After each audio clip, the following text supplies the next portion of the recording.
Tom's River. It's the Varsity Link Coach's Corner here on the Shore Sports Network. Bob Batters alongside Ed Sarlucas, Steve Meyer on the camera, Tom Tremblay, our engineer. A packed house here tonight. Dining room is full as we get ready to talk Shore Conference football for another week. So we thank everyone for joining us out there in Internet land and on the Shore Sports Network app. Some big Week 9 results to get to, and of course, we're talking playoffs. Week 10 is here. The NJSI playoffs are upon us, getting started on Friday night. 25 Shore Conference teams have qualified, and we will be joined by our guests, the new number one team in the Shore Conference. That's the Griffins from Donovan Catholic, making the short trip from down the road. And we will talk to those guys in all things Griffins football. Head coach Dan Curcione, along with two of their outstanding seniors, Jalen Butler and Levi Wilkins. So a ton to get to, some fun stuff to get to. And with that, I'll turn it over to you, Coach. I figured that would have drawn a little applause when you mentioned the number one team in the Shore. Come on, it's not often that we have the number one team in the Shore on the air here. They're polite. We're getting ready to go on. Everyone started quieting up a little bit. I think they're eating. It's a little bit of that, too. So, as we mentioned, Week 9, which was the final week of the, air quotes, regular season, because I think like 3 weeks ago, I said it was the last week of the regular season. But anyway, last week before the playoffs, we had some big results headlined by a game we will talk more in depth on coming up tonight, and that was Donovan Catholic going up to Count Basie Field and taking down formerly undefeated and number one Red Bank Catholic, a 28-7 victory, a very impressive win. I was there in that sideways rain. You were there, and Steve, for about a half before the weather drove you guys off. Still drying off. Yeah, some intense weather, but an excellent game from the Griffins, 28-7. That's why they're the new number one team in the Shore. Again, we'll talk in depth with Coach Curcione, along with Jalen and Levi, about that game. But, Ed, your impression, especially from that first half when it was 14-0.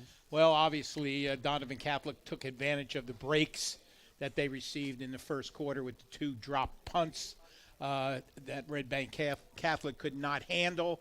Took advantage immediately, got up 8-0 and then 14-0, and never looked back after that. No, it was an impressive win from start to finish. Offense, defense, special teams, and in terms of special teams, just not having mistakes. And we saw how the weather played a factor throughout the night, and the Griffins were able to come away unscathed in that regard of, they actually had 3 lost fumbles, but none of it came back to bite them because the defense rose up on so many occasions. A big 21-point win, and they head into the playoffs with a lot of momentum. Again, we'll talk more about that. Some numbers from the game. Their senior running back, Nunez Bukala, our block game day countdown MVP. Too rainy to take a photo on the field, so we got him at practice yesterday when we were also at Donovan Catholic High School to honor the Griffins as our Jersey Mike's team of the week. So Nunez, $156, couple touchdowns on the ground, a really nasty 52-yard touchdown run late in the game. Jalen Butler, 75 yards on the ground and a touchdown. And Kyrie Drake, their outstanding senior wide receiver, a 13-yard touchdown run in the first half. That game by Nunez got his offensive line a free dinner, which I think he's paying off tonight. Those guys are out here chowing down. That's a great tradition. That is a great tradition. You hit a milestone, you take the hogs out for some food. Well deserved. That put Nunez over 1,000 yards for the year too. Yeah, and those guys up front, again, we'll talk about those guys a little bit more in depth, but a tremendous job. It was a game in the bad weather that was going to have to be won in the trenches. Whoever was able to pose their will was going to come out on top, and it was the Griffins, not just on the offensive line, but on the defensive side as well. So a great win for Donovan, and we will expand on that going forward. You go down the line, Rumson Fairhaven, which ended up dropping to number 3 in this week's top 10. No fault of their own, just because of the circumstances with how the rankings played out, but they demolished Long Branch. Long Branch was undefeated. Not anymore, 43-6. Jeff Schroeder, their outstanding senior running back, 262 yards rushing, 4 touchdowns, and the Bulldogs go into the playoffs as really the heavy favorite in that Central Jersey Group 3 bracket. Yeah, no truth to the rumor that you've got to stay away from Rumson for a couple of weeks. You're not allowed to drive through Rumson. I might not. Like you said, you dropped them from 1 to 3, or actually 2 to 3, 2 to 3. And that's an excellent team. By beating an undefeated team. Yeah, they took, Long Branch took a big step up in competition, and Rumson showed them kind of what this American division has been about all year. That game was never close. Long Branch's only score came on a special teams touchdown. So Yeah. you talk about a dominant Right. two-way effort. Again, in the conditions, if anyone wasn't out on Friday night, that was blowing. The rain let up a little bit, but the wind was bad all night. The wind was gusting to like about 50 miles an hour. I yeah. mean, I've played a lot of games. I've coached a lot of games, and I played a lot of games where I've been on the sidelines and then covered a lot of games. And I don't remember it being as bad as it was that Friday night. Every time it seemed like we stepped out of the SUV, the Shore Sports Network SUV, the rain, which was blowing in our face, that was our first mistake. We should have went the other way. And, I mean, it was just pelting us with those 50-mile-an-hour winds and the rain. The only thing I really felt bad for Friday night was that not enough fans saw that game. Mm-hmm. I mean, that had the makings of a tremendous football game with both teams playing in, without the elements. And but as they say all the time, the elements, both teams played in the same rain and the same wind. And the better team, I think, came out that night for sure. Certainly. Go down the list. Fourth-ranked Middletown South. No problem with Lacey. With a solid Lacey team, 34-0. Dan Primiano, $193, and 3 touchdowns on the ground. And that defense continues to get it done. Jack Latour, their great defensive end. Their sophomore linebacker, Colin Gallagher, who has an awesome year, sack machine. He's up over double digits. And the Eagles roll with a shutout into the playoffs. They have 1 loss on the season. It's by 5 points to Rumson. So you got to think Middletown South, as usual, a title contender in that North 2 Group 4 bracket. While fifth-ranked Wall, they are a second-half team. We can say that. It's 2 weeks in a row. They've either been down or tied at the half and then scored 28 unanswered points in the second half. They win 34-13 over St. John Vianney. Number 6 now, Manalapan, 28-0 over Central. As we mentioned, Long Branch with the 43-6 loss. They dropped a couple spots. Really nice win for Point Borough, Ed. They move up 2 spots to number 8. Their loss, right? They did. They bounced back after the loss to Manasquan, went on the road, 20-12 win over a good Middletown North team. And conventional wisdom, you'd think, okay, Point Borough, flexbone team, a running team, not a problem in the elements. But no, when you're running that option, that can get tricky with the wet weather, if you've seen. And they did a great job. And it was the fullback, the A-back, getting most of the work. Jay Croce, 186 yards. A really nice game for him, and they come away with a good win. Going into the postseason, that number 1 seed there in the South Jersey Group 2 bracket. Yeah, I thought they would have been tested in good weather. They would have really been tested by the big 6'6" quarterback, Giannone. Yeah. For Middletown North. I mean, he would have filled the air with footballs last Friday night. But, again, I give credit to Brian Staub and the Panthers for cutting his game plan down to feature Croce, and he came through for him and had a big-time game. Yeah, it really ended up the weather took the pitch man out of the equation, which is a big deal for Point Borough because Connor Salento and Matt Oliphant have been excellent this year. That's a true 4-man operation in that flex bone.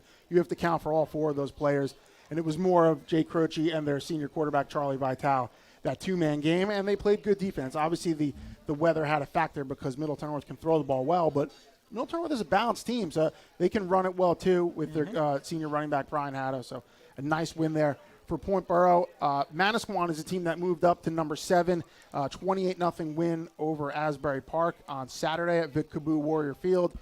Brett Patton, their junior quarterback, another good game. Jameer Howard, another touchdown, and the Warriors move on to the postseason. Long Branch dropped down, and one new team in the top 10 this week, and that's the 10th-ranked Mariners from Toms River North, a 17-0 win over Southern, which was number 8 last week. A good win, an even better win when you consider it's a shutout of a team that has one of the best running backs in the Shore Conference in Southern, senior Jaden Brown. And the Mariners, a young team, struggled in that American division, but they've come on late and built some momentum, and that's a really nice win going into the playoffs. I think you had 2 teams going in the opposite direction there, Southern, who started out very strong with the undefeated record at the beginning, and now has lost, 3 out of the last 4? They have, yeah. And Toms River North, who started out winless, got the little bump with the forfeit from Donovan Catholic and has played real well and got themselves as a number 3 seed in the playoffs. Yeah, they're an interesting team. Their quarterback, their sophomore, Micah Ford, is very good, and we've seen him had some big games. And, Again, they've just gotten better every week, as their head coach, Dave Oslerwood, said would hopefully be the case when you have a team that young, and that's what they've done. So the Mariners enter at number 10. We go down the list. Raritan, 2013 win over Shore. That's a good win for the Rockets, and that ended up giving them the number 1 seed in their bracket at 4-4, and that's because you look at some of the results and who they've played and the PowerPoints out of that, their strength of schedule, and the Rockets there, again, grabbed that top spot. Good win over a Shore team that had won 6 in a row going into last Friday night, Ed. Yeah, I think this Shore Conference scheduling and the way they evened out the teams in the divisions really helped when it came time Saturday night when you started to seed these teams. You said it, Raritan 4-4 gets a 1 seed with just about everybody else in that bracket with a better record. Yeah. Manasquan, with a couple of losses, but because of who they played, hop right up, get a couple of home games, Wall started out miserably, but because of the competition, gets a home game also. So it's really helped them. Yeah, and that's the design, too. I mean, you don't want to penalize teams. You want to reward victories, but at the same time, you don't want to penalize teams for playing a challenging schedule and maybe taking a couple losses. So it's not a perfect system by any means, but for the most part, I think the seeds are pretty correct. Toms River South got into the playoffs thanks to a 12-9 win over Red Bank. Their prize for that is a date with top seed at Millville, which will be a very, very tough opponent on the road. But, hey, you're in the postseason, and that's one of the goals for every team. So congratulations to Ron Signorino and the Indians for that. Brick Memorial, 2 in a row now, a 37-14 win over Ocean. Yeah, Connor Dietz, their sophomore quarterback.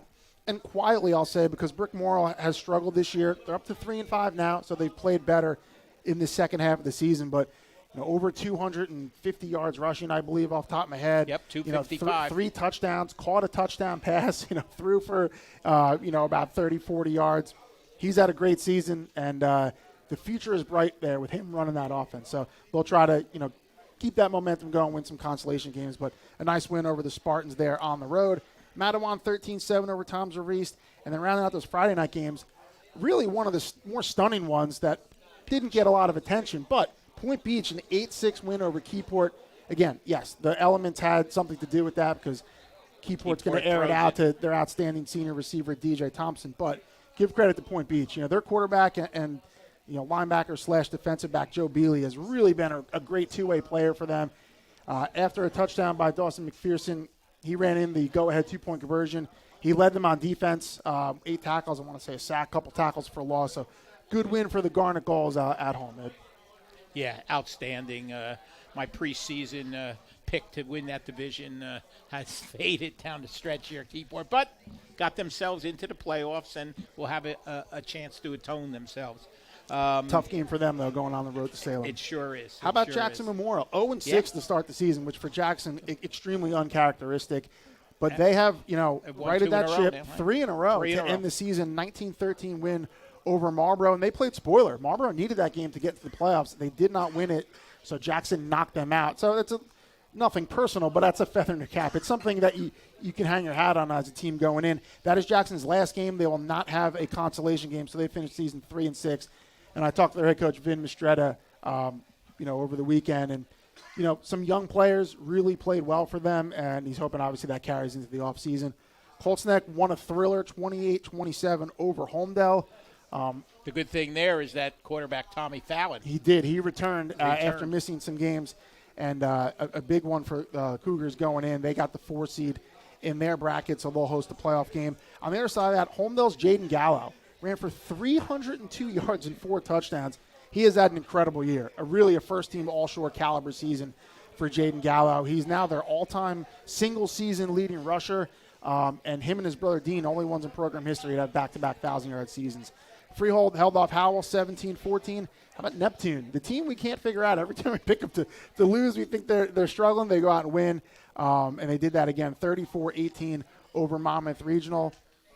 Really, Davon Kraft, their sophomore running back, a huge game, well over 200 yards and a few times in the end zone. We mentioned Manasquan 28-0 over Asbury, and Jackson Liberty 14-6 over Lakewood. How about Zach Carrata with some long touchdowns? An 80-yard fumble return touchdown and an 85-yard touchdown run, and that's applied all the points the Lions need. 14-6 over the I'm not going to say the rival Piners, but that's a little bit of a proximity rival for nothing else. Well, are That we ready? does it. Are we ready for the Griffins? I think we're ready. That does it with Week 9. Turn the page on that.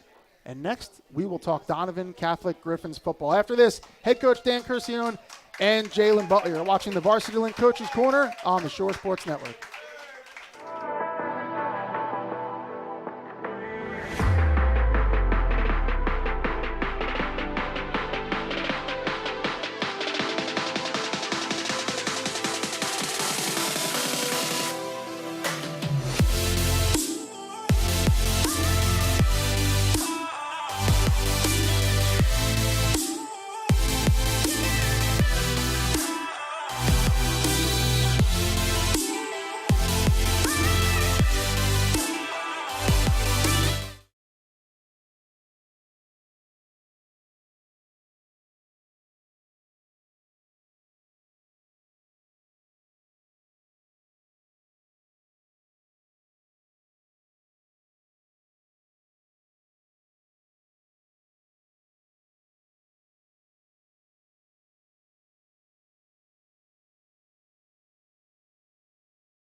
Back here at the Office Restaurant Lounge in Toms River, the Week 10 Varsity Link Coaches Corner rolls on. And Varsity Link, what is Varsity Link? Well, it's the athlete's social media network. It's the first social media platform designed as a recruitment tool to help enhance an athlete's opportunity and a coach's recruitment process. Allows friends, family, the football community a chance to be part of the interaction as coaches and athletes post and interact. So to find out more, go to www.varsitylink.com and download the app on the Google Play Store or the Apple App Store. So right now, the aforementioned Griffins of Donovan Catholic join us.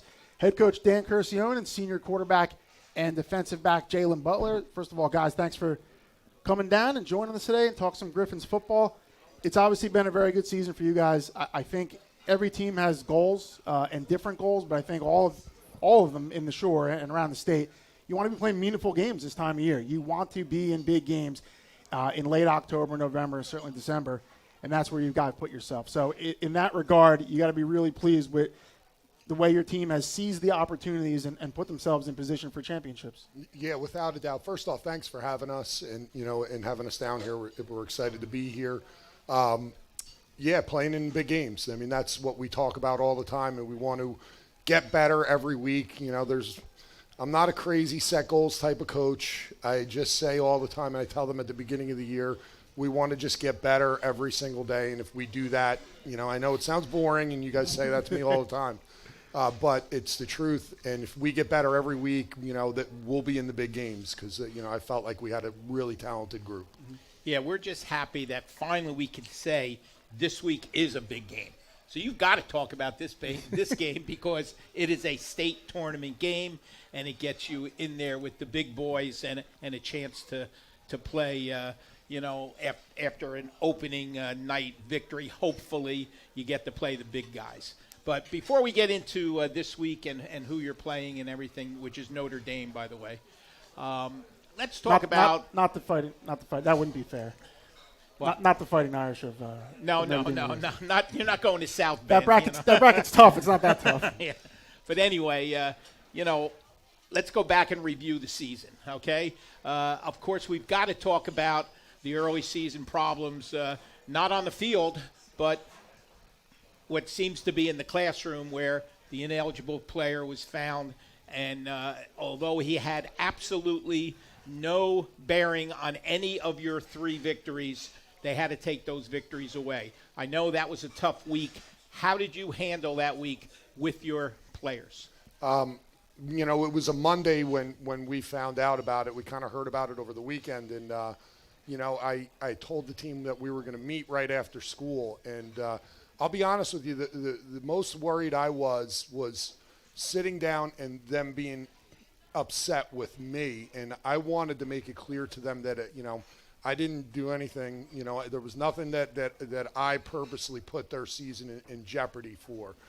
I was worried how they would respond to me. I'm not going to lie to you. I never said this to them. I'm saying it to them now. I wanted them to stay on board. I told them that everything that they want to accomplish is still in front of them. And they were upset, and rightfully so, because none of them did anything wrong. And they felt at the time that it was going to greatly affect their season, and a lot of the seniors were upset, and I don't blame them even a little bit. But they're resilient, and they responded from it in a way that I don't know if anybody could expect. And I say it all the time: kids are resilient, maybe more so than adults at times. And they did it in a fantastic fashion, the way they had faced that adversity. I'm proud of them. I told them that after the game. I'm still proud of them, the way they've handled themselves. It's going to help them in their lives later on, the way they've dealt with this stuff. Jalen, real quick, before we end this subject, let's get it from the player's perspective now of how you guys handle that meeting and then the successive weeks. But from the players' perspective, we had a meeting right after we found the news, and I know a lot of the players were heartbroken because we put in so much work, but I'm just glad we came together and fought through it. Now that, and just to follow up with that, now that it's weeks later and that it feels like it's so long ago, how proud are you of this whole group, especially as one of the senior leaders, where you guys were able to turn the page? You didn't let it affect you the way you played on the field. You came out, you handled your business, and you allowed the team to be judged by the product that you guys put on the field. Man, I couldn't be more happy with the team. We came out here every single week and put on the work on the field, and I feel like it's finally paying off. Now we're going to go back to last week, and a huge game, obviously, going in. You're going up to Count Basie Field, facing Red Bank Catholic, ranked number 1 on the shore. You guys know strangers. You beat them last season. You've played them a few times over the last couple years, and then you add the weather into it where it's blowing sideways, and it kind of changes the game. Describe the mentality, going up there on the bus, getting prepared for that game. And I know you guys felt like you were going to come out with a win, and you did, but just kind of describe how the team was feeling going up there Friday. It was a really hard week of practice. We knew they were a great team. We had a scheme for it, and we went in there and we got the business done. Dan, RBC, a very good team, obviously. Yeah, and we have a lot of respect for them. We talked about this afterwards. A lot of weapons, a lot of different things to defend, and they're good defensively too. So it was going to take a complete effort. Then you add the weather in, which changes the dynamic of everything. You can't do certain things that you would do on a dry field. You have to worry about taking care of the ball more and everything. So you throw all those things in the mix, and that's a hard game. How proud are you of the way the team responded, not just to get the win, but to play as well as they did and to kind of be able to block out some of that, outside stuff in terms of things they can't control, like the weather? There's a lot of little things that you didn't notice how well we did in that game. Just all 3 phases of the game. Super proud of the team. We long snapped really well. Hunter Johnson came in and did that. We stopped the run really well. We played tough. We played physical. I just thought it was all 3 phases playing just really mentally tough, physically tough football game, and super proud of them, especially with all of the different conditions that were going on with the wind, the rain, sometimes sometimes not. It was everything that a football game should be sometimes. Dan, when I was coaching, the one thing that really bothered me in weather like that was the special teams, as you just mentioned. You basically had perfect weather for the first 8 weeks of the season. Never a windy day, never any rain, and so on. Then you get hit with this all of a sudden. You lost your snapper, Connor Farrell, earlier in the season. Here you got a sophomore snapping. Did that enter your mind as, we could be in a little bit of trouble here? I know you had confidence in the kid, but still, he's got to do it.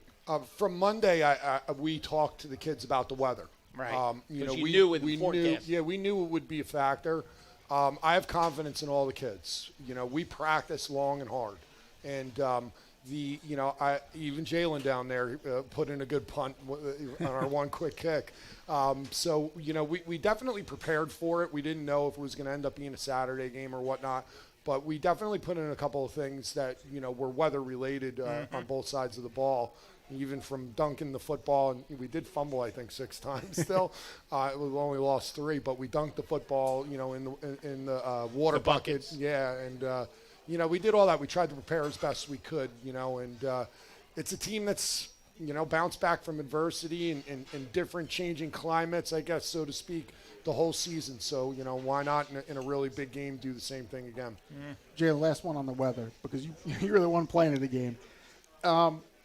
How describe the importance of just being focused for that, because there's so many things with the weather. Like, there's things that you can't do on the football field that you can do in dry conditions, and I'm sure that can get frustrating at times. So just how about being able to block that out and just kind of, you talk about taking what the defense gives you, take what the weather gives you, and just try to execute as best you can. There was a lot of rain and a lot of wind out there, and trying to catch the snaps, you really had to focus. But I was just locked in the whole game, making sure I could get the job done for my team. Was it even hard on shotgun snaps, too? Yeah, I mean, it's not that big of a distance, but that wind was whipping. Yeah, it was blowing kind of hard. I know I messed up one snap, but I made sure to fix it for my team. Yeah. Okay, Dan. Regular season over. Let's look ahead to the playoffs. Notre Dame team that you probably don't know too much about, other than this week looking at a lot of film. Tell us a little bit about what to expect out of them this week. They're a solid football team. They like to spread it out, throw the ball around. Their quarterback's a young sophomore, but he's very accurate. Spreads the ball out to a number of different receivers, and pretty big physical running back as well. Physical line. They're obviously they're a playoff team. They're going to be a challenge. Defensively, they have really good defensive end. They mix up their fronts. It's the playoffs. They're going to be solid, and we're looking forward to the challenge as always. We're happy we're at home. That's always like playing, at Donovan. I think that the kids love playing the home games, and it's probably going to be our last one of the year. So we're looking forward to the challenge. It's playoffs. It's do or die now. So it's something we look forward to all year. Jalen, this offense, to go back to that, you're averaging over 30 points a game, and that's even more impressive considering the opponents that you've played. You're putting points up on some good defenses. You were a starter on defense last year. You weren't starting quarterback. So you come into this season. What were some of the things you worked on in the offseason, some of the things you felt like you wanted to get better at to prepare you for your senior season and to go out and play as well as you have? I mean, you've got over 800 yards passing and 800 yards rushing. And obviously, that's big-time dual-threat quarterback. Yeah, definitely building a connection with the guys. We were out there on the field putting the work in every single day, and I feel like it's finally paying off. A lot of weapons. You have a good receiver in Kyrie Drake who can take it the distance on pretty much any play, and he's got to have 5 or 6 touchdowns of over 70 yards this year. So that's always nice. You could just give it to a guy like that. You have a great running back in Nunez Bukala. You got some reliable tight ends, and obviously the big guys up front. So what's it like piloting an offense when you have so many different options and those guys up front are taking care of me? You have holes to run. You got time to pass. It seems like that's got to make things pretty nice out there. Yeah, definitely. I mean, it starts with the O-line. I feel like our team's so versatile. 1 minute we can throw the ball 70 yards downfield, or we can hand it off to Nunez, who could break a big run. So I feel like it's pretty hard to stop us. Tell us about those guys up front. You got to mention the O-line. The guys That's up a front. big group up there. Starting with Taz. Can't thank him enough blocking my blind side over there. Then we have EJ, left guard. Centers, Rob Madison. Right guard, we have Crooms. And right tackle, we have Nico. It's a pretty good group. Yeah, can't thank him enough. Dan, I would stay on the offense for a second. From your perspective as a defensive coordinator before you were a head coach and just a defensive guy in general, when you have a collection of players on the other side, you have a dual-threat quarterback, you have a player like Kyrie who can literally score on every time he touches the ball. You have a bruising running back who's also, pretty quick and fast, and then you have a big group of linemen up front. Like, how hard is that to prepare for because of the different things you guys can do on any play? It's, you said it. It's completely hard to defend, and you got to decide what you want to defend. And, when I look at an offense, the first thing that I look at is, can the quarterback run? Can he run designed runs? Because that adds to it so much more. It's one more blocker number-wise. And Jalen's done an awesome job in the run game for us. And then you mix in the fact that he could play action off of that and throw, 70 yards down the field. Like you just said, it's scary. It definitely is scary with all of the different threats that we have. And then you add in the big guys up front, and including the tight ends. We have a pretty talented group. I'm glad I don't have to defend them. One more follow-up real quick on that. Your first couple years, you had Ryan Clark, who ended up being an all-shore quarterback, and he was a downhill running. He was like a fullback playing quarterback, and he could throw the ball, but his game was running between tackles and kind of beating you up. And then last year you had Evan Menta, who was a great distributor of the ball, almost like a point guard back there. He's getting the ball out on time, can make plays with his feet, but his game was more just distributing it around through the air. Now you have a quarterback who has done both for you. I mean, how much does that help take the offense just to another level? He's a little bit of everything, and does a little bit of everything really, really well. So not only that, but Jalen's mental makeup while he's playing. He's very calm, throws to the open receiver, just is poised at the position. It's all that you could ask for in a quarterback. He gets the calm demeanor from me, if you ever see me on the sideline. It's got to be that. Definitely not from me. But Chip's done a great job with the offense, and Jalen's done an unbelievable job getting better every single week. Should I tell Dan about some of the referees? What they come over to me after the game. Said, did you coach that kid? And yeah. He says, well, you got to calm him down a little bit on the sideline. I said, I learned it all from you. That's not my job. That's not my job. But anyway, he gets into it, and you should not want any other type of coach but this guy next to me. Jalen, little disappointed last year, right, when you were in the quarterback battle with Evan. But you did the job on offense, and then this winter you were given the job. Disappointed last year about the states. Okay, you didn't have a chance. I would say this is pretty much a senior-dominated team. Would you say that? Yeah, definitely. We definitely have a lot of seniors here, and right. Hopefully we can come out with one. And this is the emphasis you want to put. This is the year we got to do it. Yeah, definitely. I mean, we have our last home game. We definitely got to put on for all the fans at home, and it'd be great to get the win for them for the seniors. Yep. One last one before we let you go. You got to stick around. But as you mentioned, as a senior, that's the year you always think about. You want to have your best year as a senior. Last year was completely different, obviously. No fans, no playoffs. You get the crowd back, and those guys I know have been great on Friday nights. Now, big win last week. Now you're into the state playoffs, and you have an opportunity. And Coach has talked about that a lot. You guys want to play in big games. You want the opportunity. Just how exciting has this all been, especially now? You're coming off the win. You have the state playoffs, and you got to go. You got a chance to go out and do something special. Yeah, man, we're coming out of a big winning streak right now, and I feel like we just got to keep the same mentality and go into like every other game. Good stuff. Well, that's QB1 for the Donovan Catholic Griffins. Jalen Butler also plays defense. He's a pretty good safety in his own right. We'll let him go, and then we'll talk some defense next. Coach Curcio going to stay around, and we'll bring up their outstanding senior, Levi Wilkins, next. Quick break, and we'll be back from the office lounge. You're watching the Varsity Link Coaches Corner on the Shore Sports Network.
Back here at the Office Restaurant and Lounge in Toms River for the Week 10 Varsity Link Coaches Corner. Varsity Link sponsors tonight's show and each and every show. Wednesday nights on the Shore Sports Network. Make sure and check out what those guys are doing. It's the Athletes Social Media Network.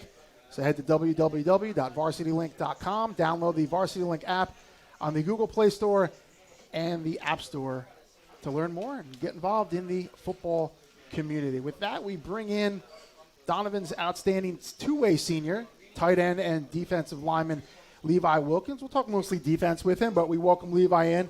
Coach Curcione sticks around. So, again, thanks for coming down and joining us. Thanks for bringing all your friends, man. It's a good crowd tonight. Of course. Thanks for having us. You know, I talked to you after the game against RBC, 28-7 win. We talked a lot about the adversity you guys had. Obviously, we talked about with the forfeits and it just changing the record and everything. And you told us and the other reporters there that you felt that was a turning point in your season, that actually you guys used that as motivation, started playing with a chip on your shoulder. Tell us again, just how did that help you guys turn a negative into a positive? And now, look, you guys are on this big winning streak. Yeah, absolutely. I think that like one of the big things that a lot of people saw was it could have been a turning point in our season for the worse. Like we could have kept our heads down, we could have hung our heads, felt bad for ourselves, but we didn't really let that happen. We stuck together, we came together, and we got stuff done. We worked harder. It gave us more motivation every day just to work that much harder to get something done. Levi, it's a 3-4 defense setup, okay? And, of course, you use variations off of it, okay? So give us your position. I'm a DN, quick end. DN, okay? You like coming off the edge? Yes, sir. Looking at quarter QB1s? Of course, yeah. Yeah, it's the top priority for any defensive end. We've had a few on during the course of the year, Yeah. and, you know. Look, it's a star position, too. Yeah, It is. that position coming off the edge, I mean, you got nothing but quarterback in your mind, right? Yes, sir. Well, you got a good one coming this week against Notre Dame, Coach said, but he's a young kid, sophomore. You got to take advantage of that, right? Yes, sir, of course. You got to eat those kids up. Look, once a defensive coordinator, Oh, yeah, always yeah. a defensive coordinator. I'd have his number on the locker, you know. You know, we'll go back to last week in Red Bank Catholic and the challenges they present to a defense. They have a good quarterback who's a dual-threat quarterback and run it and throw it. They have a good running game, a big offensive line, and within that running game, they've been rotating three guys. And all three guys kind of have a different style, and it helps keep them fresh. So, and they have good wideouts and, you know, one of the best tight ends, if not the best tight end in the state, and Alex Bauman. So describe the challenges in getting prepared for them and just how well you guys were able to execute on Friday night to hold them to, I think it was like 200 and, you know, just a little bit over 200 yards of offense. Yeah, I think, you know, going into the game, we knew that the weather was going to be a factor. The rain obviously was going to limit their passing game. So we knew it was going to be a game of toughness. Whoever wanted it more, you know, whoever, you know, played more tough and played more physical was going to be overall the winner. So I think that was a big factor in going into the game. And Dan, that's always an emphasis in every game. I mean, it's kind of cliche, but there's a reason. The game is won in the trenches. Whoever's better up front is, if not always going to win the game, at least have a better shot. And that became even more important when we saw that the weather forecast was going to look like for Friday night. So that's kind of a challenge to those guys up front. Hey, go out and beat a team who's also really good in that area. And I thought your guys did that, both sides, and especially on the defensive line. Yeah, I was proud of them. I mean, RBC's got a tremendous offensive line with a lot of size, and you know, we challenged the kids all week. You know, my favorite drill is inside drill, and it was something that was said over and over again, that you have to play fundamentally sound, you have to play flat, you have to use your hands, you know, just the fundamentals of it. And these guys do a really good job responding to me. They could, by this time of the year, tune me out a little bit, but they don't, and they listen and they play hard. And they're tough kids, and they're gritty. They love the challenge. You know, hearing me all week telling them how tough, you know, the team we're playing is, and how tough their offensive line. And I wasn't playing it up last week. It was the truth, and they look forward to the challenge. They look forward to the competition. Dan, when I talked to you during the week and I said, you know, pick one offense, one defense, you had a number of guys to choose from. You picked Levi. But I'm going to mention a couple others that I'd like you to say a few things about it. The ball hawking, Dante Veneri. I mean, when is he ever not around the football? Dante is around the ball all the time, and you know, he's he responds really well to coaching and has gotten his fundamentals so much better. But he's one of those tough kids. He plays very fast. He does some things on film that I'm like, no, don't do that. Oh, what a play! And it's I give you an example. 2 weeks ago, we kind of blew a coverage in the red zone, and he covered a wide receiver in the corner of the end zone on a corner route from the opposite linebacker spot. Exactly the way I did not draw it up. And it was like I looked at it on film, and I'm like, he wasn't even the play side inside backer. It was just like hair raising kind of play. He does some special things out there. And he's got, just to I was going to say, give him his numbers. 5 interceptions, 4 of them returned for touchdowns. That's As a amazing. linebacker, I don't think I've ever seen that. I kind of joked at you after the game. I said, you didn't have an interception return for touchdown? Like, I'm disappointed. And you said, no, we didn't have him in coverage. He was spying the quarterback the whole time. So, yeah, it's crazy what he's done this year. another player, if you were going to mention him, I'm going to jump the gun on that. Just because, and we talked about him before, his long snapping ability after Connor got hurt a few weeks ago. And that's Hunter Johnson. I thought maybe a turning point in the game. I think it was 14-0. Red Bank Catholic is down in the red zone. They go for on 4th and 2, and he makes a great play, one-on-one with the tackle, sheds the block, grabs Rajon Cooper with one hand, who is not an easy running back to bring down, and drops him for a loss on 4th and 2. I know you were thrilled with that play, and just watching it again, I mean, it was a heck of an individual effort. Yeah, that was a huge play. It was, it was a really big play because, right there, I think it was 7-0 at the time, and it could have been. I think it was, but huge play. They were going in. I think we had just turned it over, and it was a momentum-changing play, like you said. Tremendous play out of a sophomore. We weren't sure who was going to play that position before the season started, and he's done a really good job stepping up. He stepped up in the snap game. Another guy you're not mentioning in that game, we're in the shotgun every play, and Rob Madison did an awesome job snapping the ball the entire game. I love mentioning the center because when you don't mention him in the game, it means he's doing a good job. Yeah. So he did a tremendous job stepping up too with that because not under center, not one play, but Hunter Johnson, absolutely great play on that. We made a number of big plays in 4th downs in the game. Yeah, I think I counted 3 4th down stops to turn the ball over on downs, and obviously those you do that, you're going to win, including stopping a fake punt too. Okay, Levi, you got to mention some of your buddies up front there, especially the big guy next to you, the 300-pounder. We got Big Nico in the middle, and then Karan McNair on the other side.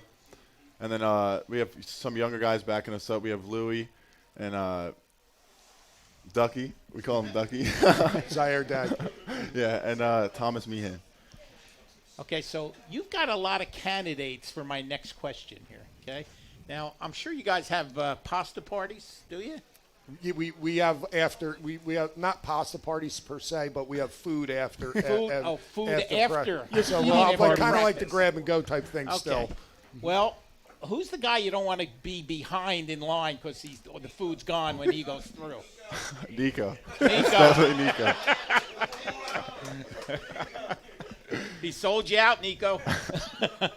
Somebody told me through the grapevine he makes outstanding meatballs, so I don't doubt that, man. But on the defensive line again, and I'm going to single out Nico again for a different reason, but when you have a player like that in the middle who's playing nose guard, who not only can eat up blocks and command double teams, but can get upfield and rush the passer too, like what does that do, especially in a 3-4 alignment where they got to focus guys in that, allows your linebackers to run free, and allows you some one-on-one opportunities on the edge? Yeah, absolutely. Tank eats up like 2 blocks every play, so it definitely relieves some of the stress off the rest of the defense. So that's a big time boy up there. And then he was a player that I saw time as a freshman and got in, and that's not to play in the trenches as a freshman is not easy. So how about his development, where he is one of the best two-way linemen in the shore now, and what he means on both sides of the ball? He's a linebacker's dream. Because he's keeping the linebackers free, and he understands his job, and he understands how tough it is. He understands keeping 2 guys on him, allows other guys to make plays.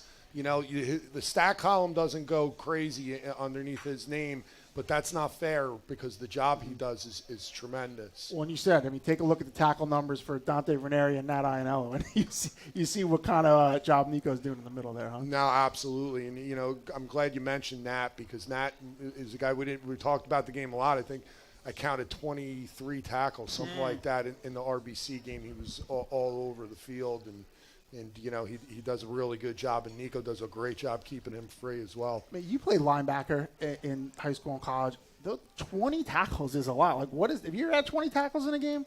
What does that feel like? Like every play, you feel like you're taking a guy down. You'd have to ask him. I don't remember exactly. I think I did in my last game. I had a lot. Let's put it this way: he made enough tackles to get a scholarship to the University of Buffalo. There you go. That's a lot of tackles. That's a lot of tackles. So, Levi, Notre Dame this weekend, first round of the playoffs. Obviously, you don't care who you're playing. You know you guys are jacked up for that.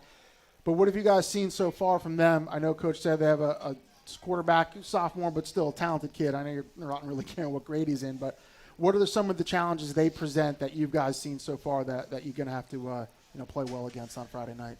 They also have a good passing game, so staying home on our assignments, just getting hands on, getting a good pass rush, allowing our linebackers to make plays, allowing the DBs to make plays. It's just huge for this game.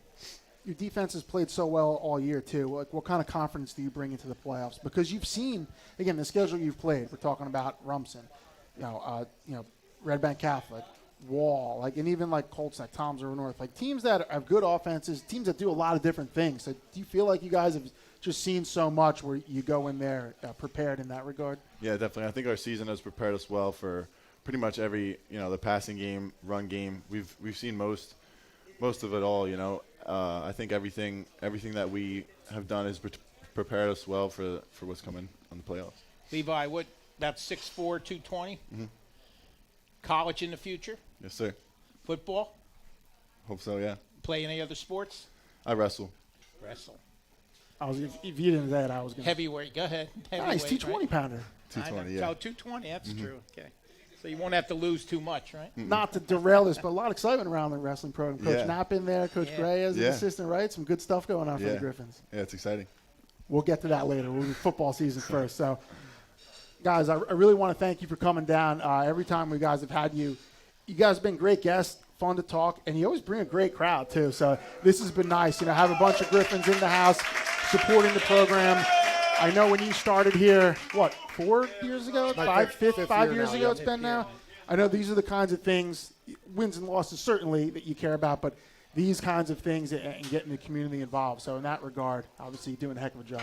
Thank you, and thank you for having us. We appreciate it. That's Dan Curcione, the head coach of the Donovan Catholic Griffins, and their senior two-way standout, Levi Wilkins. So we say goodbye to the Griffins, and Ed and I will come back, and we'll talk about Week 10, the playoffs begin. You're watching the Varsity Link Coaches Corner here on the Shore Sports Network.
Back at the Office Lounge and Restaurant in Toms River as we get set to wrap up the Week 10 edition of the Varsity Link Coach's Corner.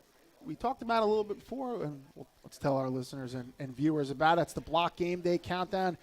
Every Friday night, Ed and Steve are at a game doing updates on our Facebook Live page. But more importantly, you find the Shore Sports Network SUV and you sign up to win dinner for 6 at the Butcher's Block End Table in Long Branch. I would say newly renovated, but right, Steve, they told us not the renovations, a complete, basically a tear down and rebuild other than the structure. And that restaurant was already pretty awesome. So when that thing opens, coming soon before the end of the year, it's going to be pretty outstanding. Dinner for 6 includes limousine transportation, no purchase necessary. So make sure you check out our game day countdown and look for the Shore Sports Network SUV. Won't be at a game this weekend. We'll be back the following week. So we will announce that game on our website and also next week here on the Varsity Link Coaches Corner. So, of course, we thank the Butcher's Block for their support of Shore Conference football all season long. Ed, it's time for the playoffs. So let's go through here. We got about 10 minutes left. 25 teams qualified, 24 in action this weekend. Red Bank Catholic doesn't play till next week because there's 8 teams at non-public B. There's one less round for the non-publics because it's a group and not a section. So RBC doesn't open until next week. But 24 teams in action Friday and Saturday. Yeah, basically those non-public or Catholic schools will have their first round next week. Yes, in those quarterfinals. It's almost like a play-in game. The non-public B. The non-public A has more teams. More 12 teams, but so yeah, you have they have the outer first brackets round. now, Yes, right. exactly. You have that first round. So we mentioned Donovan Catholic. The Griffins, the number 8 seed in the non-public A tournament. They will host Notre Dame 6:30 on Friday night. And the other non-public A matchup will be St. John Vianney traveling up to West Orange, take on Seton Hall Prep at 1 p.m.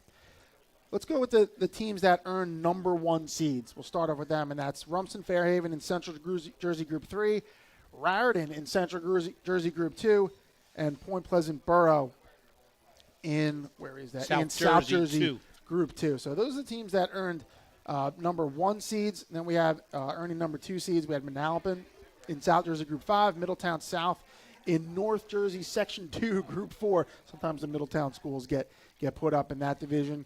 Also Wall in South Jersey Group 3, Shore Regional in South Jersey Group 1. And am I missing anybody else here? No, that's it as far as the top 2 seeds. But, again, we got a lot of – we're not going to be able to go through every bracket here right now, but we got a lot of teams in here and some legit state championship contenders. And with that, I want to start off with Rumson, the number 1 seed in that bracket. They take on Oak Crest in the first round.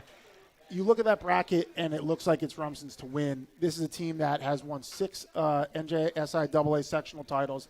All those have come in about the last, I want to say, 12 years.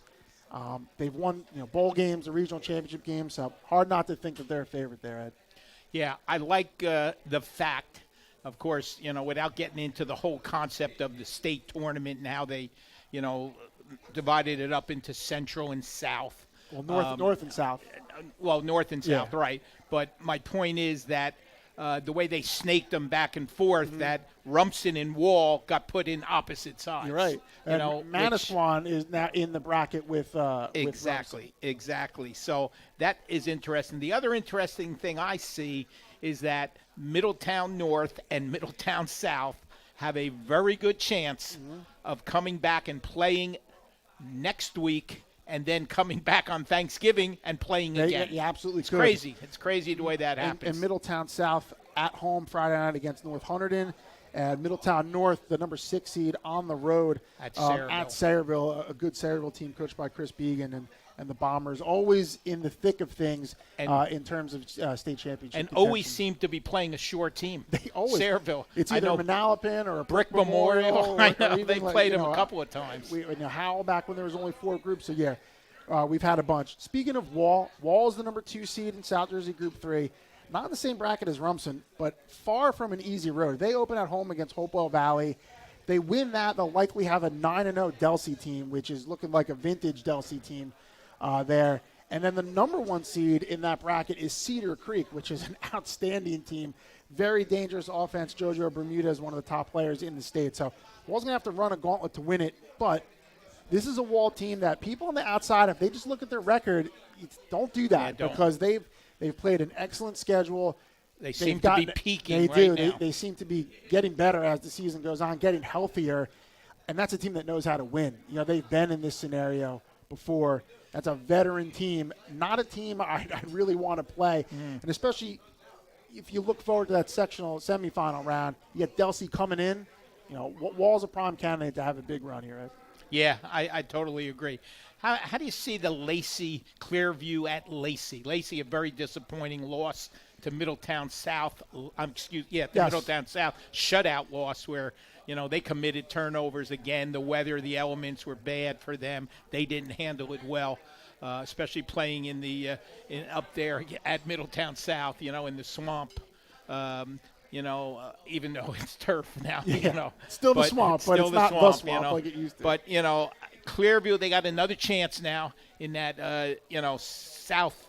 Central Jersey 4 they're in, right? What do you think? Look, all the habits die hard. Lacey not in South Jersey Group 3 is a hard thing to wrap your head around. But in any event, Lacey, Group 4 team now. Look, Lacey, it depends which Lacey team shows up. We've seen Lacey have a couple. Obviously, Middletown South is an excellent team. They're a one-loss team whose only loss is to Rumson by 5 points. And they have an excellent defense. But, they have the loss to Howell where they were up big. So if Lacey comes to play up to their potential, they can be a dangerous team because they can beat you in a lot of different ways. And they've shown that so far. So I think that kind of goes with a lot of teams. Another team, Central Regional, kind of in that same boat. Central started 6-0. They're 6-3 now. A very tough game on the road at Pensauk, and really a contrast of styles. Central's going to try keep the ball on the ground with Chase Gumbrecht, try to hit some big plays through the air when the opportunity presents itself. Pensauken's a very fast team, a big play team. So, again, that's going to be whichever team can impose its will in that one. Not to bounce around too much, but, Point Borough matches up against another shore team, Monmouth and a team that they beat badly early in the season. Agreed. But upwards of 40, I want to say 48-6 maybe was the score in that game. Look, the Panthers' offense is really good. They run that flex bone to near perfection. Even in their loss, they scored 30 points against Manasquan. They can hit you, with 4 different players that can score on any given play. And I think the Panthers are a favorite there to win that bracket. Right. Southern Regional, even despite their 3 losses of recent history, they come back and get a 4 seed and a home game. Southern has to show me something, though, because Southern, this is the second year in a row now where they've really faded down the stretch. Got off to the fast start, 3-0. Had some tough losses. I mean, they lost to Manalapan by 6 points, lost to Middletown South by a touchdown. But then they ended up, they had the lopsided loss to Donovan Catholic, 42-7, and then shut out by Tom's River North. So they come into the playoffs limping a little bit, but when you have a player like Jaden Brown and a player like Nate Committee, those guys play well, you can go out and get some wins. But that's Central Jersey Group 5. And those Group 5 brackets are really tough. You got some big schools in there that are really good. Right. They get a good program team in Williamstown, but they come in only at 4 and 5. Yes. And that's a tough. Definite possibility that Jaden Brown could, he could carry the game. football and have a big game. And he can have a big game against anybody. So we'll go down there. We mentioned Tom's North, the number 3 seed. They have East Brunswick. Manalapan always in the mix after a tough year last year.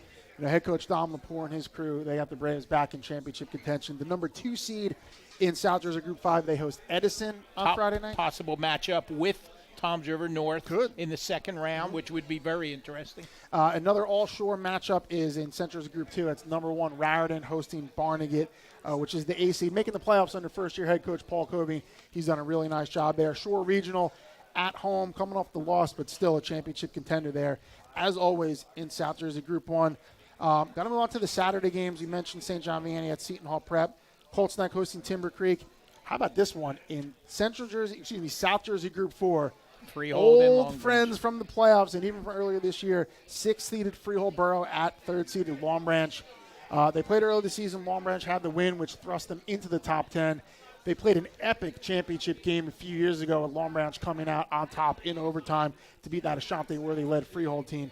I think that's going to be a really good game at Brissett Stadium, Ed. I totally agree. I mean, Long Branch has got to bounce back now. That was a tough loss last week. Freehold has been up and down the entire season. It's got the makings of a good, even football game. Very much so. And also another all-shore matchup on Saturday afternoon, 2 p.m. at Vic Kaboo Warrior Field. Manasquan hosting Holmdel. Again, I think that could be a really good game, too. Manasquan's had a very nice year. Holmdel, don't let the Up and 3-5 down. record All deceive right. you, because they are a very dangerous team running that split back veer. We mentioned Jaden Gallo, almost 1,300 yards rushing. They make you defend that option, their version of that triple option with that split back veer, and it's not easy to do under head coach Jeff Reyna. So that could be a very fun game there Saturday. And the other one's Keyport traveling to second seed Salem, and Asbury Park on the road against Pennsgrove. The Griffins have the Blue Bishops have went on the road and won some big playoff games in the last couple of years. They'll try to do it again with a good group led by their quarterback, Jai-Sun Brown, their running back, Jashawn Carter, and that more or less Sums does it it up. for Week 10. For more information, of course, go to shoresportsnetwork.com. We'll have the scoreboards up. Not to be, we didn't forget the teams that didn't make the playoffs. Right. They're playing in the Tomorrow night, regional most of tonight. them. We have 4 Are- games tonight, more on Friday, and then some on Saturday. They're the regional crossover games. Used to be called the consolation games, whatever you want to call them. They're always the most wild results and wild stats you'll ever see. So somebody's going to throw for about 600 yards in these next couple of days and run for about 450. You can guarantee it happens every year. So we'll have all that and more on shoresportsnetwork.com. Want to thank the staff, as always, here at the Office Restaurant and Lounge in Toms River, doing a great job. And there's a reason it's a packed house here pretty much every night we come. And again, a fun place to be in Toms River. Happy to have them as one of the host sites for our show. Again, we thank the Griffins from Donovan Catholic for coming down. Head coach Dan Curcione, quarterback Jalen Butler, defensive end Levi Wilkins, and the rest of the crew. A lot of great support from the Griffins here, and that's always good to see. For Ed Sarluca, Steve Meyer, and Tom Tremblay, I'm Bob Adders. Thanks for watching, and we'll see you next week on the Varsity Link Coach's Corner.